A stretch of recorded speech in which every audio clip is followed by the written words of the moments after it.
Bonjour à toutes et à tous et bienvenue dans cet atelier du Lab RH intitulé « Il n'y a pas que Zoom dans la vie, travailler ensemble et à distance ».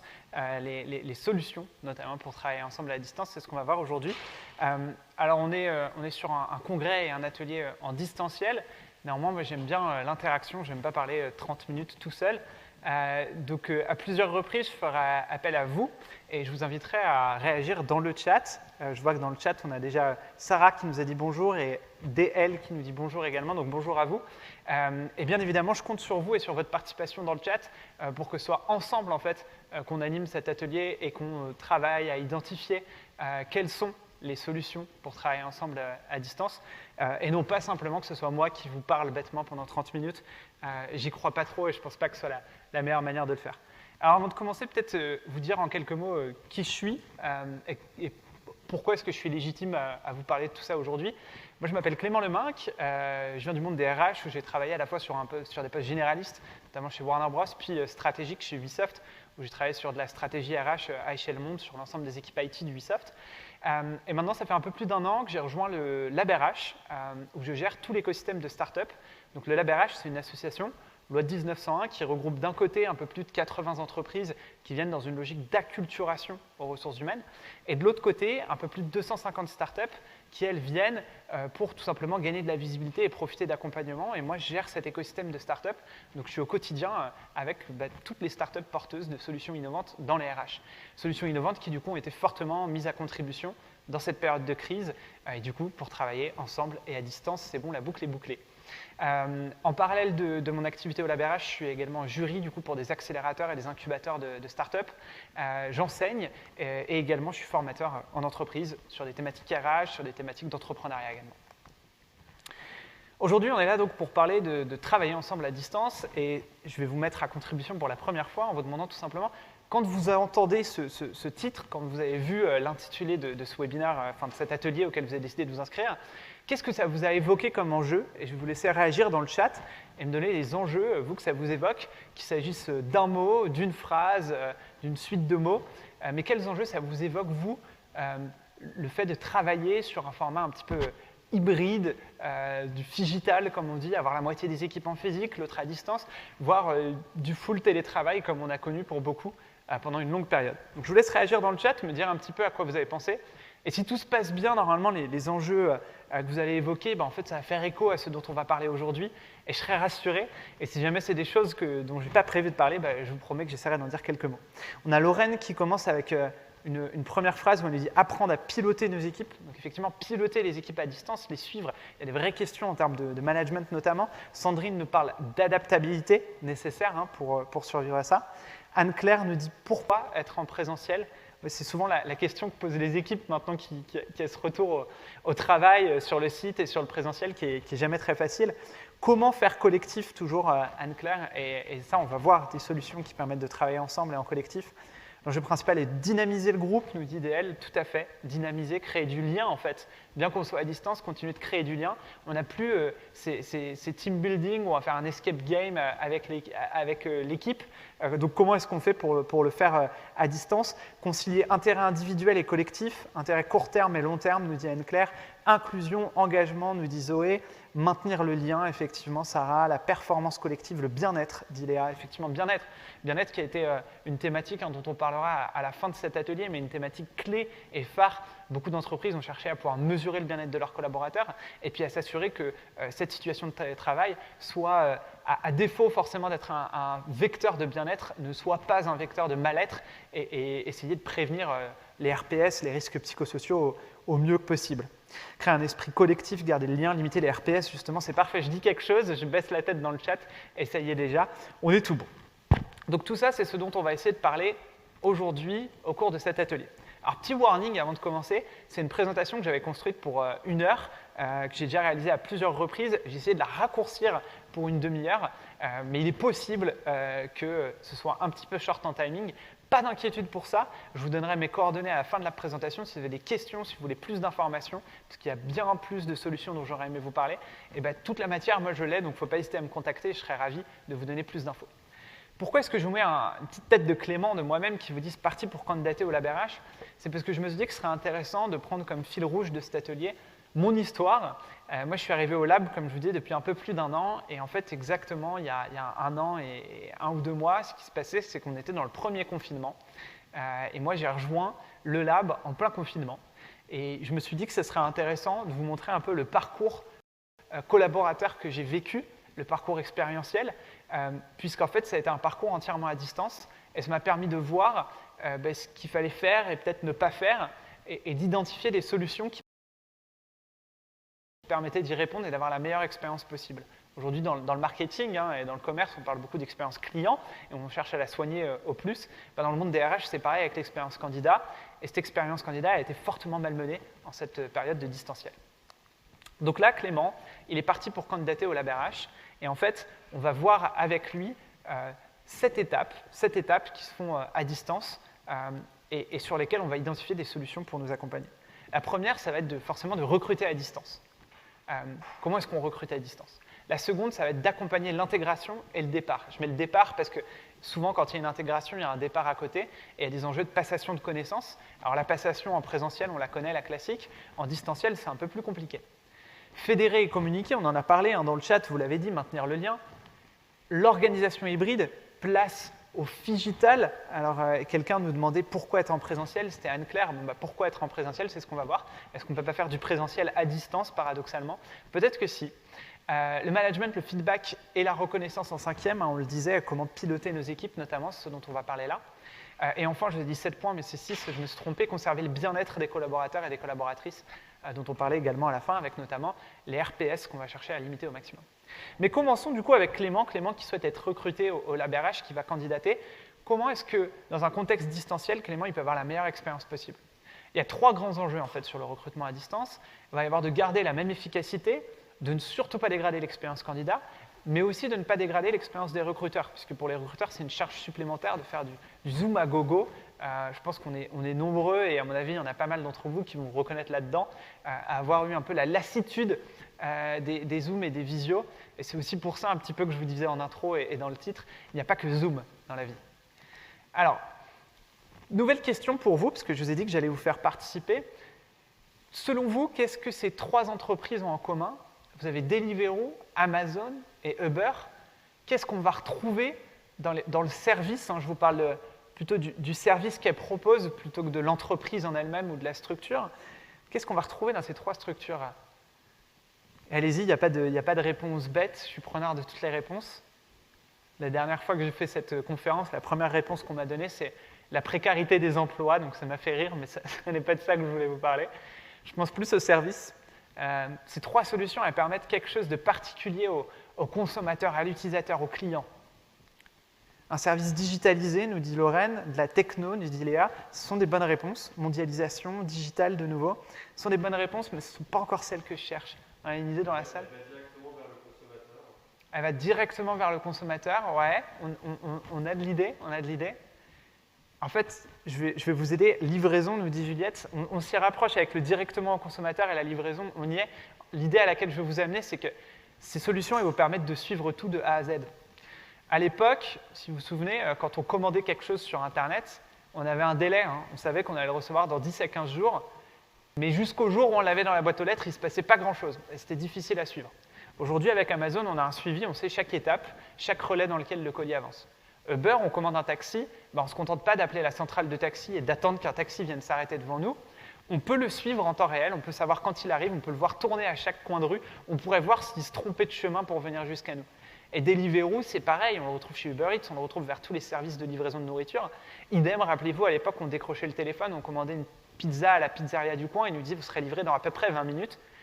Et on n'avait pas d'infos, et ça se trouve, il y avait beaucoup de clients entre-temps, la livraison allait prendre du retard, on ne pouvait pas le savoir. Là, pareil, je suis mon livreur en temps réel, et du coup, je peux voir quand est-ce qu'il arrive. Pourquoi est-ce que je vous prends ces 3 exemples? Parce que comme je vous disais, de la même manière qu'on cherche à soigner l'expérience client, il faut chercher à soigner l'expérience candidat. Et pourquoi, dans un process de recrutement, le candidat il ne pourrait pas avoir un suivi pareil sur chaque étape de sa candidature? Pourquoi est-ce que je ne pourrais pas savoir d'ores et déjà quelle est l'entièreté du process et quelles sont les différentes étapes. Pourquoi est-ce que je ne pourrais pas savoir combien de temps il me reste jusqu'à la prochaine étape, jusqu'à ce que mon livreur arrive chez moi, jusqu'à ce que le recruteur ouvre mon CV, ou en tout cas que je reçois une réponse. On a 2 startups au sein du LabRH qui se sont posées cette question, Wekeep d'un côté, SmartMove de l'autre, et les deux, elles ont cherché justement à apporter ça, à apporter une expérience candidat dans laquelle le candidat ait une visibilité claire sur l'entièreté du process avant même de recruter, ou en tout cas au moment même où il recrute, sur le temps moyen entre chaque étape, sur la durée, sur l'état d'avancement de sa candidature. Ton CV a été lu, hop, je reçois une notification, j'ai cette information, et en moyenne, je sais qu'une fois que le CV a été lu, il reste 3 à 4 jours avant que j'ai une réponse, ce genre de choses. Donc ça, c'était deux premières solutions que je voulais montrer. Une autre, je vous le disais, il y a un enjeu de réduire de maintenir l'expérience candidat, mais aussi de maintenir l'expérience des recruteurs, ou à minima de ne pas la dégrader. Pour ça, il y a quelque chose qui a vu le jour, ce sont les entretiens vidéo, alors tout court, ça on le connaît tous, mais les entretiens vidéo différés également. Et là, je vais vous parler de Visio-Talent, qui est une solution qui appartient à Clever Connect, qui est également une start-up membre du LabRH. Et Visio-Talent, ils permettent l'entretien différé. Qu'est-ce que c'est qu'un entretien différé? Souvenez-vous, si vous avez déjà fait des process de recrutement, les premières étapes d'un process, c'est souvent redondant. On va poser les mêmes questions, qui sont des questions plutôt de qualification. Hein. Est-ce que vous parlez bien anglais? Est-ce que vous avez bien les compétences qu'il nous faut? On va donner des infos génériques sur la boîte. Alors le LabRH, on est une association, loi de 1901, qui a 5 ans d'existence, qui regroupe des entreprises et des startups, bla bla bla bla. En tant que recruteur, si je fais 5-6 entretiens dans la journée, c'est 5-6 fois dans la journée que je vais répéter l'histoire du LabRH, que je vais reposer les mêmes questions. Et si je me filmais une seule fois, en fait, en train de poser ces questions, et que le candidat pouvait se filmer en retour en train d'y répondre, quand il veut, où il veut. De 1, ça m'évite, moi, recruteur, d'avoir toujours des entretiens à la pause du midi ou le soir après les horaires de travail. De 2, ça permet au candidat de répondre tranquillement chez lui le week-end, en chaussettes et mal rasé s'il a envie, mais en tout cas, enfin quoi que mal rasé, il y a la vidéo, mais en chaussettes s'il veut, et de prendre le temps de bien répondre et d'être dans un climat propice aux réponses. Et puis surtout, le recruteur, il n'a pas à répéter son jargon, ou son discours, puisqu'il l'a fait une fois.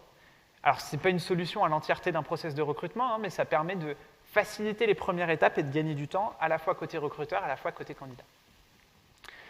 Autre question pour vous, quelle est la frustration numéro 1 des candidats?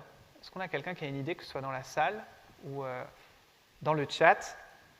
Réfléchissez, quand vous avez été candidat, quand vous étiez dans les process de recrutement, qu'est-ce que vous avez eu comme frustration en tant que candidat?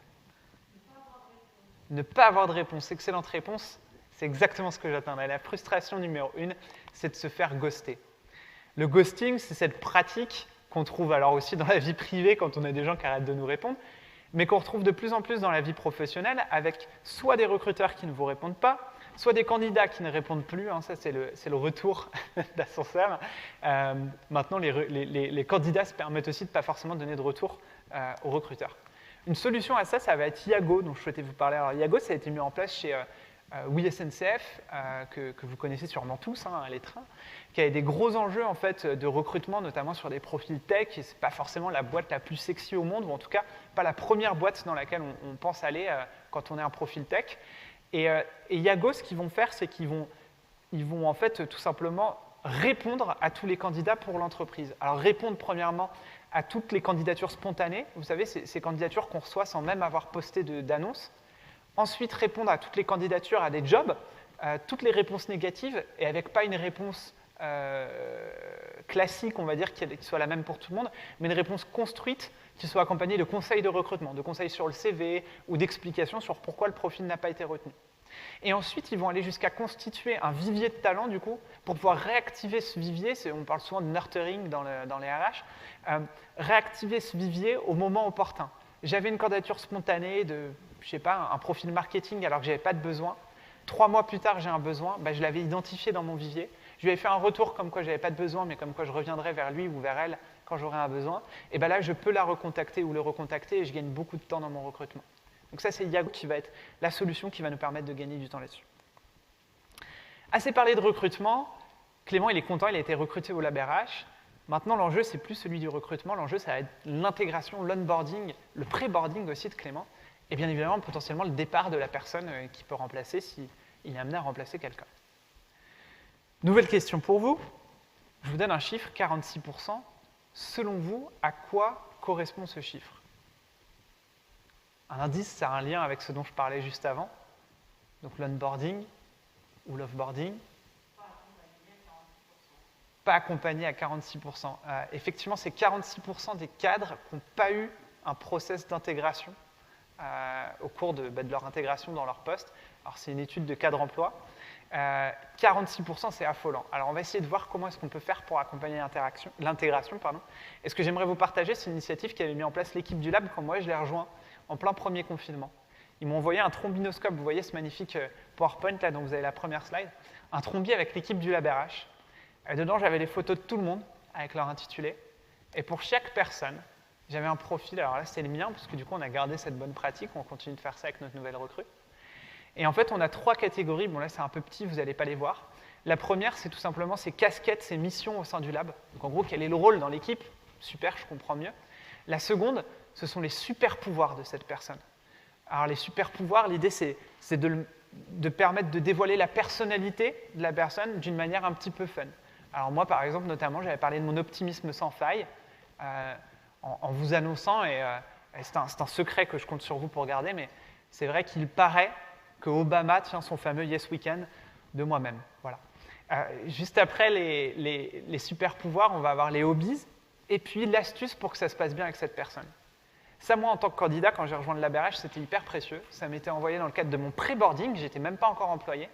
Et en fait, j'avais déjà la connaissance de qui étaient les différents membres de l'équipe, ce qu'ils faisaient en termes de rôle pro dans la boîte, mais aussi quelle est leur personnalité, quels sont leurs hobbies. En tout cas, je pouvais aussi les connaître d'une manière un peu personnelle. Alors, exit pour une fois le moment où c'est le nouveau qui est connu par tout le monde, parce que tout le monde sait passer son CV. Moi aussi, j'arrivais avec le même niveau de connaissance sur eux. Autre bonne pratique que j'aimerais, autre solution que j'aimerais vous partager autour de l'onboarding, ça va être 4 solutions là, et malheureusement, vu que c'est une presse raccourcie, je ne vais pas avoir le temps de vous les détailler ou de vous expliquer des cas d'études chez BPI ou autre où ça a été mis en place, notamment je pense à Workello dans ce cas-là. Axel, Squirrel, Comin.io et Workello, ça va être 4 solutions qui permettent justement de gamifier, de faciliter l'onboarding des candidats, et que je vous invite à checker. De nouveau, je pourrais vous envoyer la liste entière des startups quand je saute un petit peu dessus. Nouvelle question pour vous, je vais vous montrer 3 images. Voilà la première, la seconde, la troisième. Et je vais tout simplement vous demander qu'est-ce qu'elles ont en commun, ces 3 images. Ouais. Le collectif. Le collectif, effectivement. Est-ce qu'on a quelqu'un d'autre qui a quelque chose à ajouter là-dessus? On a du collectif. Qu'est-ce qu'on a d'autre? La performance collective. La performance collective, effectivement. Du team building, nous dit DL dans le chat. C'était ce que j'attendais, team building. Mais team building, c'est effectivement avec un collectif, avec une performance collective.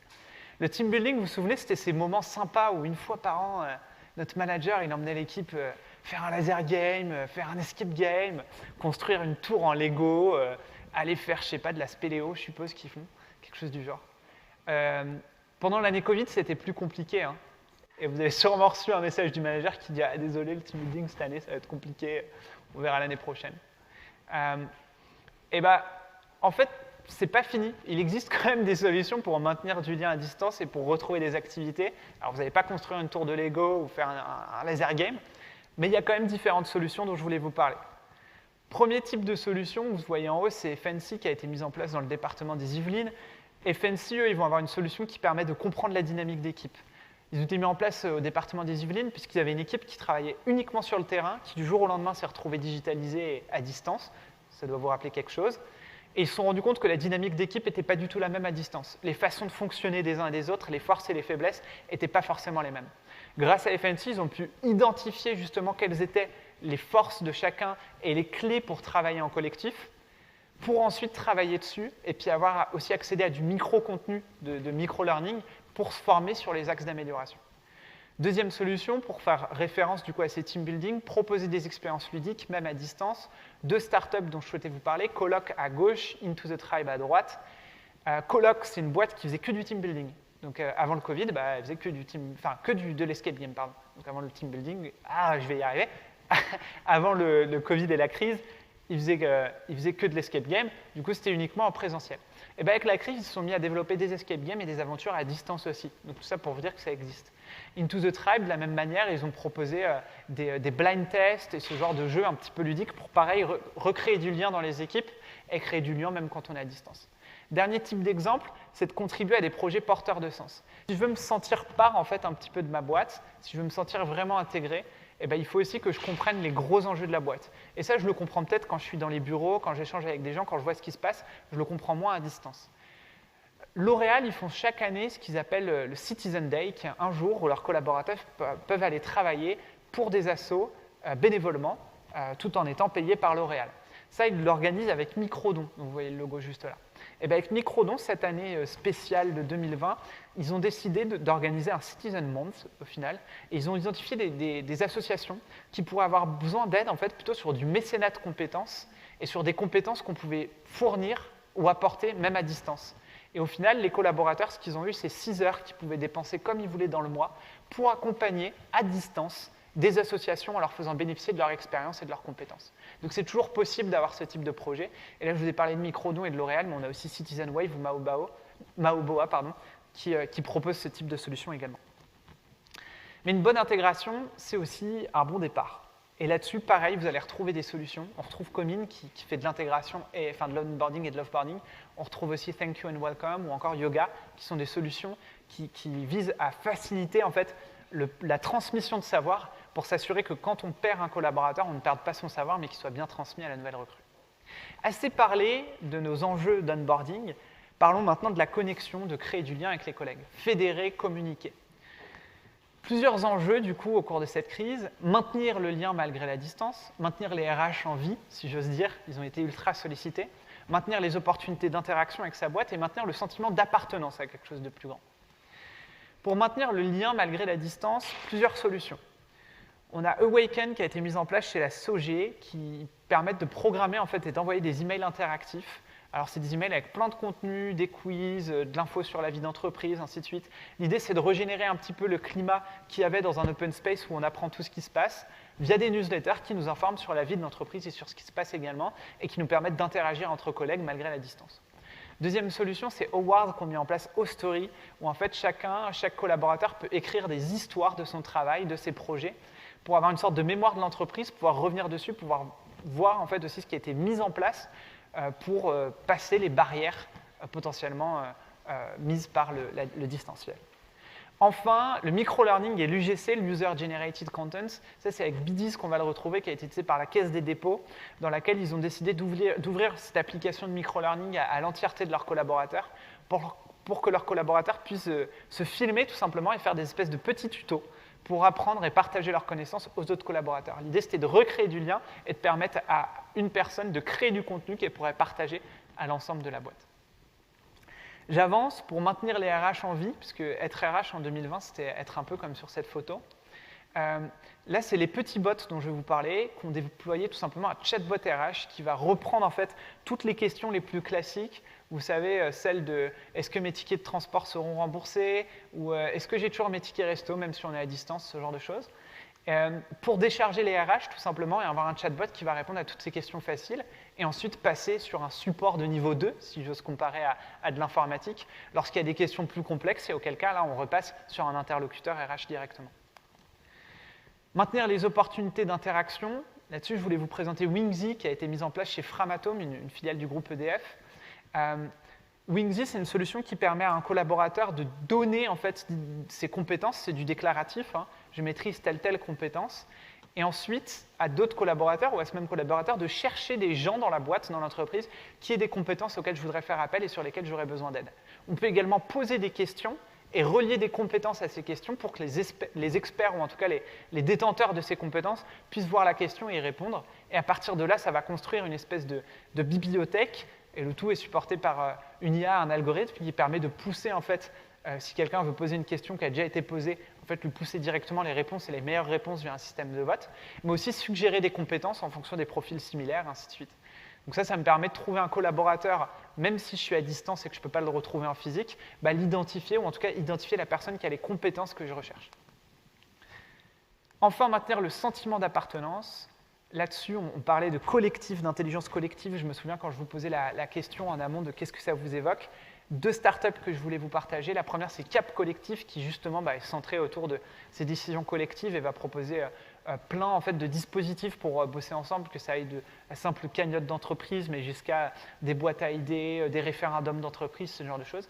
Et Clapotis, qui s'inspire de la méthodologie des OKR, Objective and Key Results, dont l'objectif va être tout simplement d'aligner les objectifs de chaque collaborateur sur la vision de l'entreprise et les objectifs généraux de l'entreprise au sens large, et du coup après aller redescendre et cascader dans les objectifs individuels de chacun.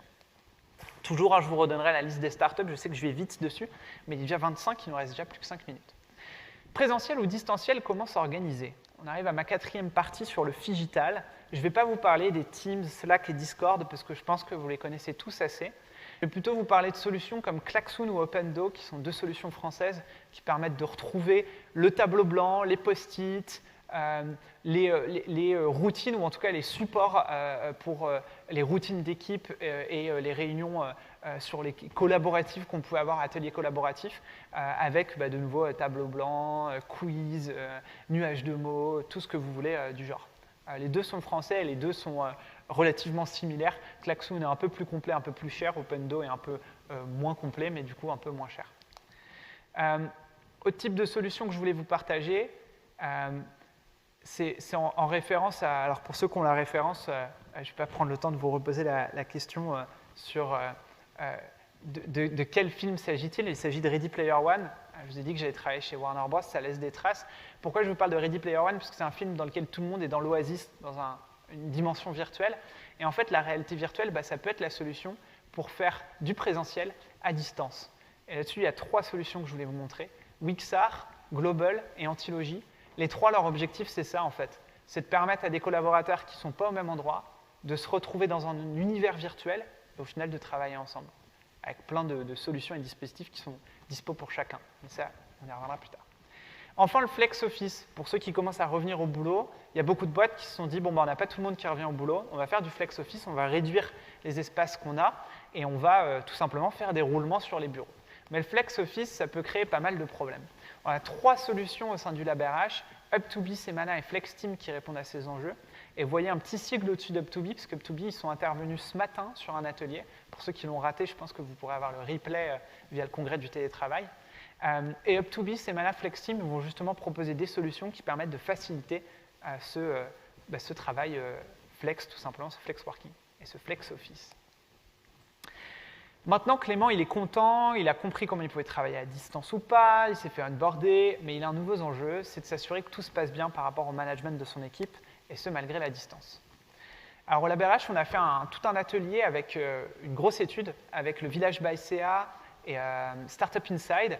On a eu plus de 330 participants, dont 80 professionnels RH, et le but, ça a été de découvrir quel était le manager du futur en fait, et quelles étaient les compétences de management attendues dans cette nouvelle situation. Alors, je ne vais pas pouvoir vous en parler aujourd'hui, mais je vous invite à suivre le Village by CA, le Lab RH et puis Startup Insight sur les réseaux, parce que c'est une étude qui va sortir, on va sortir tout un document dessus pour la rentrée, donc en septembre. Donc voilà, c'est petit teaser. Mais au-delà de ça, on a des solutions qui permettent de travailler sur ce management par différents moyens, soit via des communautés apprenantes, et là je vous parle de la WeBox qui a été mise en place chez BNP Paribas, soit via des assistants virtuels, l'exemple de Axel chez Capgemini, soit via du feedback et de la reconnaissance avec CocoWorker qui permet d'envoyer des kiffs et des remerciements aux collaborateurs, qui a été mis en place chez Sogelink entre autres. D'autres solutions de feedback à distance ou de feedback 360, d'entretien annuel, semestriel, trimestriel selon les besoins, Flashbrand, Iji et Javelot. Alors, j'avais prévu des captures d'écran, mais il faut avancer. Je suis en retard sur mon timing, mais je vous inviterai à consulter ces startups. Et j'arrive à ma dernière partie sur le bien-être des collaborateurs.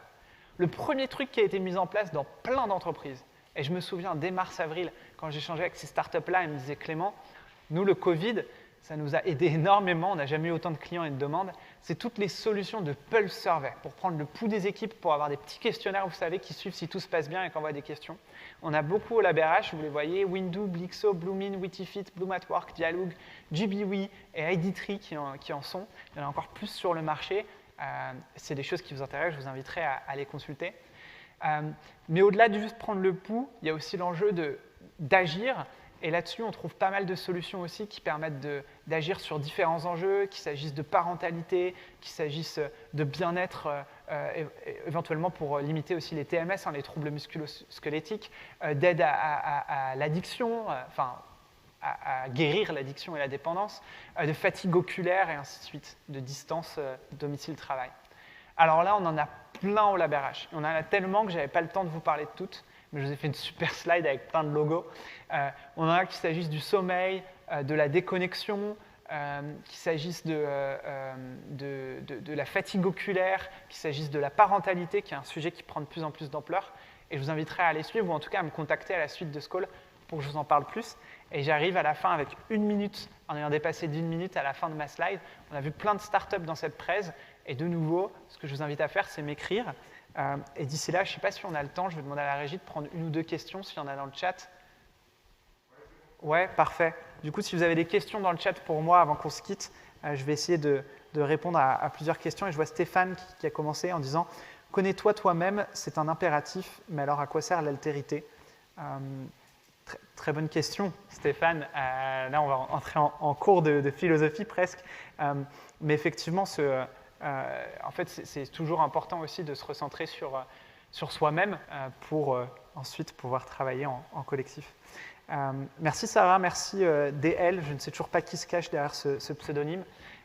Si vous avez des questions, je serais ravi soit d'y répondre là en direct, si vous en avez une ou deux rapides, soit sinon de les prendre. Vous avez mon mail de nouveau qui s'affiche à l'écran.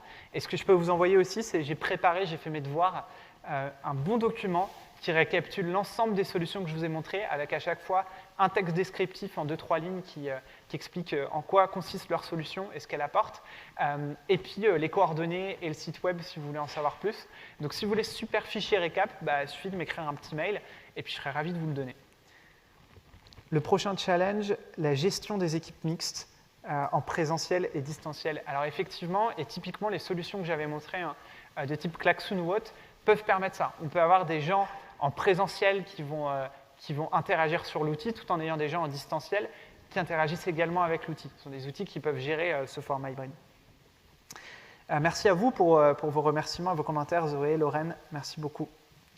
Et bien, je pense qu'on est bon. Du coup, on va se quitter là-dessus. Merci pour votre attention, merci pour votre temps. Un grand merci au Congrès Télétravail pour m'avoir permis de faire cet atelier. Et puis à très bientôt, j'espère, dans l'univers des ressources humaines et puis dans l'univers du LabRH. Très bonne journée et au revoir.